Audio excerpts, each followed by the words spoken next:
Hey guys, welcome to my channel. അപ്പോൾ ഇന്നത്തെ video എൻ്റെ ഫസ്റ്റ് പീരിയഡ് എക്സ്പീരിയൻസ് ആണ് പറയുന്നത്. കഴിഞ്ഞ ദിവസം ഏതോ ഒരു വീഡിയോയിൽ ഓർക്കുന്നില്ല, ഏതോ ഒരു വീഡിയോയ്ക്ക് കമൻറ്റ് ഞാൻ കണ്ടിട്ടുണ്ടായിരുന്നു. അപ്പോൾ നിങ്ങൾ ആവശ്യപ്പെടുന്ന എന്താണോ എന്നെക്കൊണ്ട് ചെയ്യാൻ പറ്റുന്നത് ഞാൻ വീഡിയോ ആക്കും. അതാണ് ഞാൻ മെയിനായിട്ടും ചിന്തിക്കുന്നത്. കാരണം നിങ്ങളുടെ ആവശ്യങ്ങളാണല്ലോ ഞാൻ പറഞ്ഞു തരേണ്ടത്. ഇന്നത്തെ വീഡിയോ എൻ്റെ ഫസ്റ്റ് പീരിയഡ് എക്സ്പീരിയൻസ് ആണ്. പ്രത്യേകിച്ചത് പറയാനായിട്ട് എന്ന് വെച്ചാൽ ഓർക്കാൻ തന്നെ ഇഷ്ടമില്ലാത്തൊരു മൊമെൻ്റാണ്. ഇതൊരു സ്റ്റോറി പോലെയായിരുന്നു. കാരണം ഞാൻ ദിവസം ഞാൻ പഠിച്ച മദ്രസയിലൊരു പരിപാടി ഉണ്ടായിരുന്നു. അപ്പോൾ അതിന് വേണ്ടിയിട്ട് ഓൾമോസ്റ്റ് എൻ്റെ ഫ്രണ്ട്സ് എല്ലാവരും പറഞ്ഞ് പോകുന്നില്ല, സ്കൂളിൽ പോകുന്നില്ല, ലീവ് എടുക്കുകയാണ് എന്ന് പറഞ്ഞു. അപ്പോൾ ഞാനും ലീവ് എടുത്തു. പക്ഷേ ഞാൻ മാത്രമേ ലീവ് എടുത്തുള്ളൂ, അവരാരും ലീവ് എടുത്തില്ല. അങ്ങനെ ലീവ് എടുത്ത് അന്നത്തെ ദിവസം ആ പരിപാടിയൊക്കെ കഴിഞ്ഞ് വീട്ടിൽ പോയ ടൈമിലാണ് ഡ്രസ്സിൽ ഇങ്ങനെ ബ്ലഡ് സ്റ്റെയിൻ കണ്ടത്. അപ്പോൾ ഓക്കെ, എനിക്കറിയത്തില്ല എന്താണെന്ന്. ഞാൻ വിചാരിച്ച അന്ന് ഞാൻ മറ്റേ വെള്ളക്കയില്ലേ, നിങ്ങളുടെ നാട്ടിൽ എന്താ പറയുന്നത്, കോക്കനട്ടിൻ്റെ ചെറുത്, തീരെ ചെറുത്. അപ്പം അത് എടുത്ത് വെച്ചിട്ട് കളിക്കുകയായിരുന്നു. അപ്പോൾ ആ കളിക്കുന്നത് കൊണ്ട് ഞാൻ വിചാരിച്ച് അതിൻ്റെ എന്തെങ്കിലും സ്റ്റെയിനോ കാര്യങ്ങളൊക്കെ ആയിരിക്കും എന്നോർത്തിട്ട് അത് വിട്ടു. ഒരുപാട് തവണയായിട്ട് വയറുവേദന പറയുന്നത് കൊണ്ടാണ് മെയിനായിട്ടും, അതും കൂടി ഉള്ളത് കൊണ്ടാണ് ഞാൻ സ്കൂളിൽ ലീവ് എടുത്തത്. അപ്പോൾ ആ ഒരു കാരണം കൊണ്ട് വയറുവേദന പറയുന്നത് കൊണ്ട് മൈ മമ്മി ഗോട്ട് ഡൗട്ട്. എൻ്റെ മമ്മിക്ക് ഡൗട്ട് തോന്നി. ഉമ്മി എൻ്റെ കൂടെ എന്താ കാര്യം എന്ന് നോക്കി. അപ്പം ഞാനിങ്ങനെ പറഞ്ഞു, ബ്ലഡ് സ്റ്റെയിൻ പോലെ കാണുന്നുണ്ട് എന്ന് പറഞ്ഞു കഴിഞ്ഞപ്പോഴാണ് എനിക്ക് മനസ്സിലായത് ഞാൻ പീരീഡ്സ് ആയിരുന്നു ഗൈസ്. പിന്നെ അങ്ങോട്ട് വേദന കൊണ്ട് സഹിക്കാൻ പറ്റുന്ന ഒരു സിറ്റുവേഷനായിരുന്നു. എല്ലാവർക്കും അങ്ങനെ തന്നെ ആയിരിക്കും. എൻ്റെന്ന് വെച്ച് കഴിഞ്ഞാൽ ഹൊറിബിൾ ആയിട്ടുള്ളൊരു സിറ്റുവേഷനായിരുന്നു. കാരണം നമ്മൾ കിടക്കുന്ന കട്ടിലില്ലേ, അതുവരെ എനിക്ക് ചവിട്ടി പൊളിച്ചാൽ കൊള്ളാവുന്നുണ്ടായിരുന്നു. അത്രയ്ക്ക് എനിക്ക് അത് കുറേ നാൾ എനിക്ക് ഉണ്ടായിരുന്നു കേട്ടോ. ആ ടൈമിൽ മാത്രമല്ല, ഫസ്റ്റ് പീരീഡ്സിൻ്റെ ടൈമിൽ മാത്രമല്ല, കുറച്ചധികം കുറച്ച് നാൾ വരെയും എനിക്ക് അങ്ങനെ ഒരു ബുദ്ധിമുട്ട് ഉണ്ടായിരുന്നു. കാരണം നല്ല പെയിൻ ആയിരിക്കും, സഹിക്കാൻ പറ്റത്തില്ല. ആ പെയിൻ ഒരിക്കലും സഹിക്കാൻ പറ്റത്തില്ല. അതുപോലത്തെ പെയിനാണ് ഉണ്ടാവുന്നത്. ആ ടൈമിലൊക്കെ എനിക്ക് മറ്റേ മണ്ണ് ചൂടാക്കി തരിക, അതൊക്കെ ആരെങ്കിലും ചെയ്യുന്നുണ്ടെന്ന് എനിക്കറിയത്തില്ല. പക്ഷെ ഞാൻ ആ ടൈമിൽ എനിക്ക് അങ്ങനെ ചെയ്ത് തന്നിട്ടുണ്ടായിരുന്നു. മണ്ണ് ചൂടാക്കി ആ ചൂട് വയറ്റിൽ പിടിക്കുക. അപ്പോഴത്തെ ടൈമിൽ മറ്റേ ഹോട്ട് ബാഗ് യൂസ് ചെയ്യുന്നത് എനിക്കത് ഒട്ടും പറ്റത്തില്ല. എനിക്ക് ആ ചൂട് എനിക്ക് അത്രയും സഹിക്കാൻ പറ്റത്തില്ല. അപ്പോൾ ഞാൻ ഇങ്ങനെ യൂസ് ചെയ്യുമായിരുന്നു. പിന്നെ ഞാൻ മെഡിസിൻ എടുക്കുമായിരുന്നു. കുറേ നാൾ ഞാൻ മെഡിസിൻ എടുത്തിട്ടുണ്ടായിരുന്നു. പിന്നെയാണ് അറിഞ്ഞത് അങ്ങനെ മെഡിസിൻ എടുക്കാൻ പാടില്ല എന്ന്. ആ ഒരു ടൈമിലൊക്കെ ഓൾമോസ്റ്റ് ഞാൻ 10th +1 +2 വരെയും ഞാൻ മെഡിസിൻ എടുക്കാമായിരുന്നു. എനിക്ക് സ്റ്റൊമക്ക് പെയിൻ വരുമ്പോൾ തന്നെ ഞാൻ മെഡിസിൻ എടുക്കും. ഓരോരുത്തർ പറഞ്ഞത് മെഡിസിൻ എടുത്തുകൂടാ, അങ്ങനെ മെഡിസിൻ എടുക്കുന്നത് അത്ര നല്ലതല്ല എന്നൊക്കെ പറഞ്ഞത് കൊണ്ട് ഞാൻ പിന്നെ അത് സ്റ്റോപ്പ് ആക്കുമായിരുന്നു. പിന്നെ വേദന സഹിക്കുക, അത്ര തന്നെ. കുറേ നാൾക്ക് ശേഷം ഇതുപോലെ പീരിയഡ്സ് ആവുമ്പോഴും ഇതുപോലെ പെയിൻ ഉണ്ട്. പക്ഷേ മുമ്പൊക്കെ ഒരു 12th +2 വരെയും എനിക്ക് കണ്ടിന്യൂസ് ഒരു 3-4 ദിവസം പെയിൻ ഉണ്ടാവുമായിരുന്നു.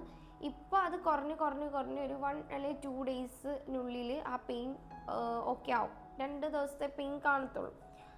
ഇപ്പം ആ സിവിയർ പെയിൻ എനിക്ക് വരുവാണെങ്കിൽ മാത്രം ഞാൻ ഒന്നെങ്കിൽ പിൽസ് എടുക്കും, അല്ലെങ്കിൽ സ്റ്റീൽ ബോട്ടിലില്ലേ അതിൽ ചൂടുവെള്ളം നിറച്ചിട്ട് അത് വയറ്റിൽ പിടിക്കുകയാണ് ചെയ്യൽ. എനിക്കറിയില്ല ഇതൊക്കെ നല്ലതാണോ എന്നൊന്നും എനിക്കറിയില്ല. പക്ഷേ അതുകൊണ്ട് കിട്ടുന്ന റിലീഫ് എന്ന് വെച്ചാൽ സ്വർഗം, അങ്ങനെയാണ് തോന്നുന്നത്. കാരണം എങ്ങനെയൊക്കെ തലകുത്തി മറിഞ്ഞ് തിരിഞ്ഞ് കിടന്നാലും ഉറക്കം വരത്തില്ല. മിക്കപ്പോഴും എനിക്ക് പീരീഡ്സ് ഉണ്ടാകുന്നത് രാവിലെ ആയിരിക്കും, ഏർലി മോർണിംഗ് ആയിരിക്കും. എന്ന് വെച്ചൊരു 4 o'clock 5 o'clock ആ ടൈമിലൊക്കെ ആയിരിക്കും. ആ സമയത്തൊക്കെ എന്നൊക്കെ പറഞ്ഞാൽ നമുക്ക് ഓൾറെഡി വയറുവേദനയായിട്ട് ഉറക്കമൊക്കെ നല്ല രീതിയിൽ പോയി ഇരിക്കുന്ന ടൈമായിരിക്കും. അതിൻ്റെ കൂടി ഈ പെയിനും കൂടെ വന്നു കഴിയുമ്പോൾ ചത്ത്. പിന്നെ ഉറങ്ങാനും പറ്റത്തില്ല, എഴുന്നേൽക്കാനും പറ്റത്തില്ല. ആ ടൈമിൽ ഉണ്ടാകുന്ന പല ബുദ്ധിമുട്ടുകൾ നമുക്ക് വയറിനൊട്ടും സെറ്റായിരിക്കത്തില്ല, വയറ്റിന് ഭയങ്കര ബുദ്ധിമുട്ടുണ്ടാവുകയും ചെയ്യും. പിന്നെന്താ, നമുക്ക് എപ്പോഴും ബാത്റൂമിൽ പോകാനുള്ള ഒരു ടെൻഡൻസി തോന്നും. ഫുഡ് കഴിക്കാൻ പറ്റില്ല, വൊമിറ്റ് ചെയ്യാനുള്ള ടെൻഡൻസി തോന്നും. കാലുവേദന, നടുവേദന, അങ്ങനെ പല ബുദ്ധിമുട്ടുണ്ടാവും. എല്ലാവർക്കും അതുപോലെ തന്നെ ആയിരിക്കും, എനിക്കും അതുപോലെ തന്നെ. പക്ഷെ എനിക്ക് എല്ലാവരുടെ എക്സ്പീരിയൻസ് എനിക്ക് അറിയാത്തത് കൊണ്ടായിരിക്കും. നിങ്ങളുടെ എങ്ങനെയാണെന്നുള്ളത് കമൻറ്റ് ചെയ്യുക കേട്ടോ. കാരണം എനിക്കിങ്ങനെ ഭയങ്കര ബുദ്ധിമുട്ടുണ്ടായപ്പോൾ ഞാൻ ഹോസ്പിറ്റലിൽ കാണിച്ചിട്ടുണ്ടായിരുന്നു. അവരും നോർമൽ ആണ് എന്നുള്ള രീതിയിലാണ് പറഞ്ഞത്. പക്ഷേ എനിക്ക് ഒട്ടും സഹിക്കാൻ പറ്റാത്തത് കൊണ്ട് ഞാൻ പിൽസ് എടുക്കുമായിരുന്നു. അത്രയും സഹിക്കാനൊന്നും എന്നെക്കൊണ്ട് പറ്റത്തില്ല. അതുകൊണ്ട് ഞാൻ പിൽസ് എടുക്കുമായിരുന്നു. ആ ഇതിൽ നിന്ന് കിട്ടുന്ന റിലീഫ് കൊണ്ടാണ് ഇച്ചിരി നേരമെങ്കിലും കിടന്ന് ഉറങ്ങാനെങ്കിലും പറ്റുന്നത്. പിന്നെ എന്താണെന്ന് വെച്ചാൽ ഫസ്റ്റ് പീരീഡ്സിൻ്റെ ടൈമിൽ എല്ലാവരെയും പോലെ എല്ലാ റിലേറ്റീവ്സ് വന്ന് പിന്നെ ഓരോന്ന് ഫുഡൊക്കെ. പിന്നെ എനിക്ക് ഏറ്റവും ഇഷ്ടമല്ലാത്തൊരു കാര്യം എന്ന് വെച്ചാൽ എല്ലാവർക്കും തരുമായിരിക്കാം, എനിക്കറിയില്ല. ഇങ്ങനെ മറ്റേ പച്ചമുട്ട കുറച്ചൊന്ന് ബോയിലാക്കിയിട്ട് ഒത്തിരി വേവിക്കാത്ത മുട്ടയില്ല, അത് ഒരു ഗ്ലാസ്സിൽ ഒഴിച്ചിട്ട് അതിൻ്റെ അകത്ത് കുറച്ച് നല്ലെണ്ണ ഒഴിച്ച് കുറച്ച് എന്തൊക്കെയോ ഇട്ട് കുരുമുളക് പൊടിയൊക്കെ ആയിരിക്കാം, ഉപ്പൊക്കെ ഇട്ട് ഇങ്ങനെ കലക്കി ഒഴിച്ച് തരുന്ന സിറ്റുവേഷൻ എനിക്ക് ഉണ്ടായിട്ടുണ്ട് ഗൈസ്. എനിക്കും ഉണ്ടായിട്ടുണ്ട്. പക്ഷെ ഒറ്റ തവണ ഞാൻ കഴിച്ചിട്ടുള്ളൂ. അതിനുശേഷം പിന്നെ എൻ്റെ ഉമ്മ എനിക്ക് പൊരിച്ച് തരുമായിരുന്നു. കാരണം ഞാൻ കഴിക്കത്തില്ല, മനസ്സിലായതുകൊണ്ട് പൊരിച്ച് തരുമായിരുന്നു. പിന്നെ ഏത്തപ്പഴം കഴിച്ചിട്ടുണ്ടായിരുന്നു, നെയ്ക്കകത്തിട്ട് വാട്ടി തരുമായിരുന്നു. അങ്ങനെയാണ് എൻ്റെ ഫസ്റ്റ് പീരീഡ്സ് എക്സ്പീരിയൻസ് എന്ന് പറയുന്നത്. വേദനയാണ് മെയിൻ. അതുകൊണ്ട് എനിക്ക് മനസ്സമാധാനമായിട്ട് ഇരിക്കാൻ പറ്റില്ല. ആ 7 ദിവസം എനിക്ക് നല്ല പെയിൻ ഉണ്ടായിരുന്നു. ഞാൻ പറഞ്ഞില്ലേ, കട്ടിൽ വരെയും ചവിട്ടി പൊളിച്ച് അത്രയും സഹിയിട്ട് ഞാൻ ഭിത്തിയിലേക്കിട്ട് ആഞ്ഞ് ചവിട്ടുമൊക്കെ ചെയ്യുമായിരുന്നു. വയറ്റിൻ്റെ അകത്തിട്ട് അടിക്കും. എനിക്ക് എങ്ങനെയും വേദനയൊന്നും നിന്നാൽ മതി, അങ്ങനെ ഇട്ടിങ്ങനെ ഇടിച്ചിടിച്ചിടിച്ച് പലതും ഞാൻ ചെയ്തിട്ടുണ്ട്. കാരണം അതുപോലെ എനിക്ക് വേദന ഉണ്ടായിട്ടുണ്ട്, എനിക്ക് സഹിക്കാൻ പറ്റാത്ത വേദന ഉണ്ടായിട്ടുണ്ട്. അതുകൊണ്ട് ഞാൻ ഇങ്ങനെയൊക്കെയാണ് ചെയ്തിരുന്നത്. നിങ്ങളുടെ എക്സ്പീരിയൻസ് എന്താണെന്നുള്ളത് നിങ്ങൾ കമൻറ്റ് ചെയ്യുക ഗൈസ്. പിന്നെ പാഡാണ്, എല്ലാവരെയും പോലെ തന്നെ കോട്ടൺ പാഡാണ് യൂസ് ചെയ്യുന്നത്. എനിക്ക് മെൻസ്ട്രൽ കപ്പ് യൂസ് ചെയ്യാൻ എനിക്ക് പേടിയായതുകൊണ്ടാണ് ഞാൻ മെൻസ്ട്രൽ കപ്പ് യൂസ് ചെയ്യാത്തത്. അതെനിക്ക് പറ്റുന്നില്ല. പിന്നെ ചില പാഡ്സും കാര്യം സാനിറ്ററി പാഡ്സിന് എനിക്ക് അലർജീസ് ഉണ്ട്. അതുകൊണ്ട് അതൊക്കെ ഞാൻ ഫസ്റ്റ് ഇങ്ങനെ ഒരു ടൈമിൽ എനിക്ക് അലർജി ഉണ്ടായിട്ടുണ്ടായിരുന്നു. അപ്പോൾ ഇതൊക്കെ നോക്കി മാറ്റി യൂസ് ചെയ്ത് ഇപ്പോൾ കോട്ടൻ്റെ തന്നെയാണ് യൂസ് ചെയ്യുന്നത്. മെൻസ്ട്രൽ കപ്പ് യൂസ് ചെയ്യാൻ എനിക്ക് ഭയങ്കര പേടിയാണ്. അതെന്താണെന്ന് അറിയത്തില്ല, എനിക്ക് പേടിയാണ്. അതുകൊണ്ട് ഞാൻ ഇതുവരെ യൂസ് ചെയ്തിട്ടില്ല.